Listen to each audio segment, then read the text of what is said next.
Elhamdülillahi Rabbil alemin.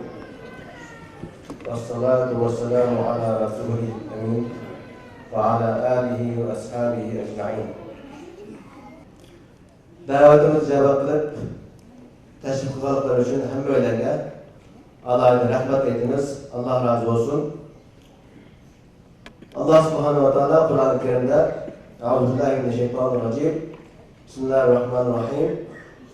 Minel mu'minine ricalun sadaku ma ahadullahi aleyh feminhum men qada nahbehu ve minhum men yentazir dedi. Yani bu ayetin asas mezmunu müminlerin şunlar yigitler vardır ki o yigitler Allah subhanahu ve teala'ya vergen vədisini tutdu. Olar hakikaten sadık kişiler idi. Olar وَمِنْهُمْ مَنْ يَنْتَظِرْ Olar Allah Teala'ya vergen vədisi boyunca canlarını Allah için feda kıldı. Onun için yana onların meziretini, onların yolunu tutuvatkan, nurgulluğun yigitler var. Olar her göz yolunu özgetmedi, prensiplerini özgetmedi diyen ayeti boyunca biz aşu Allah yolunda şehit doğan karindaşlarımızla hatırlaş, şuların hakkında dua dilek için belge yıldık. Aziz karindaşlar, filmde görüldüğündek şu 97. yılda şu kişideki vakaya katlaşan bütün karindaşlarımız asaslı bir hayatımızda hazır dünyada bulması mümkün. Onun için bu Ürümçü katliamı olsun, Kaşka, Hotel, Yerken, bu caylardaki katliamlar olsun. Bizge şunu üretmiş lazım. Aşık karindaşlarımız şu faaliyetlere katılma vaxtıda ölüp ketişi mümkün ikenlikini bilip durun. Beşiğe şunda katlı günlerinin kip kılışını bilip durup o faaliyetlere katılgan. Hem de biz şu. Aşılar bizden karindaşlarımızdır, sevdaşlarımızdır. Biz şu. Biz kaysi halette. Emlikte biz olsak vatanımızda ruh tutkalarımızda bir iş kep kalamı ki. Ya ki vatanga kiremeye kalamam ki. Ya ki ticaretin gibi bir iş kep kalamı ki. Ben alamaya kalamam ki diyen korkuşla olan nurgulluğun faaliyetlere katılamaydıran boşunda bir halet bizden hasıl oldu. Onun için aziz arkadaşlar, bu filmde kökendiği ki özümüze tekrar sorga tartışmamız gerek. O kardeşlerimiz bu anısının dadısının balısıydı. Ben kim? Ben ne vardı ben? Diyen suallarını özümüzge soruşumuz lazım. Assalamu alaikum. Barlık aziz mehmanlar.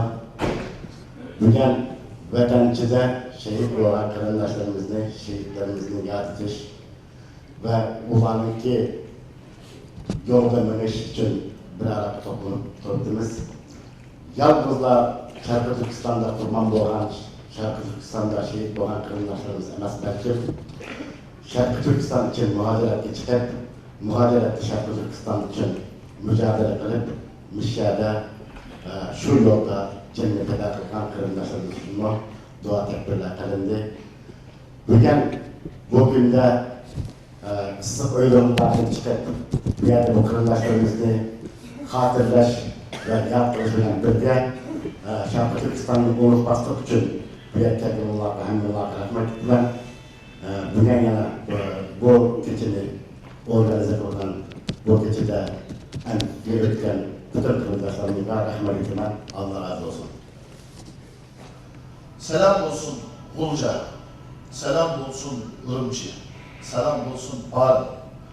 Esselamu aleyküm Ahsu, esselamu aleyküm Hotel, Kaşka Yerken.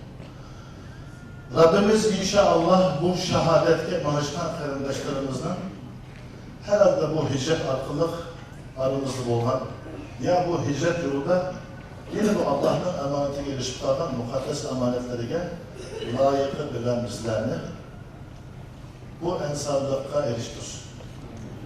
Çünkü muhacir ve ensar buluş bir nasip meselesi. Allah Teala belki bizim bu hayatta kalan işlerimizin içinde bir yetimden başını sıylaşla, bir muhacirden ensarlık kılışta şu cennetteki firdevs'te ulanın yüzü hürmetine bizge belki cennet açılır. Rabbim inşallah o şehitlerle bizden şikayetçi emez, ulanı bizden şefaatçi kılsın. Ahiretimizde dilerim, bizde ulanın inşallah ağrımsın ve hem birimizni Rabbimiz özünün yolunda cem kılsın. Çünkü Rabbimiz secdeler innemel mu'minûne ihvatun aslihi beyne ahadikum fettakullah leallekum turhamun deyip. Hidayetullah Hacım dedi, ola ki bu günlerde bu işler biz Şarkı Türkistan'dan çıkan muhacirlerden tekrar bir ittifak buluşu için bir Allah'ın şarkı tasdik edebiliyoruz. İnşallah Rabbimiz bizle aziz vatanımız Şarkı Türkistan'daki kalan acı sınırlarımızdan, aksakallık icatı çıkan dallarımızdan kan kimlikimiz düşken ulu topraktaki mukaddes emanetlerinin hesabına erişmek için kaysı usulda olsa şu usulda can kılsın ve aziz vatanımızdaki muhacir kardeşlerimizin kalan intikamın hesabını aldırsın. Biz de Allah şu günlerde dünya yerleştirdik ki bu nimet bildiğinlere çok bir şükür, çok bir nimet. Yakında bir aramızın ağırlıhan Üstad Aldaki Masum Hacı'nın bu çok arzuları bu idi bize. Kardeşlerimizin can oluşu. Kardeşler inşallah bu günler kalıdır. Çünkü Allah ne diyor?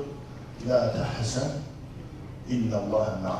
Eğer biz Allah'la işengen olsak ki şüphe yok, o Xitay kafirlerinin kalan her türlü oyununu Allah Azze ve Celle özü kudreti bilen bozulur. Ahir kılan ve mekerû ve mekerallah vallahu hayrul makirin. Allah bizne malımız bilen, cenemiz bilen, iktisadımız bilen, evladımız bilen inşallah din-i İslam için ve vatanımız için her kıl hizmetini inşallah nasip olsun. Allah razı olsun.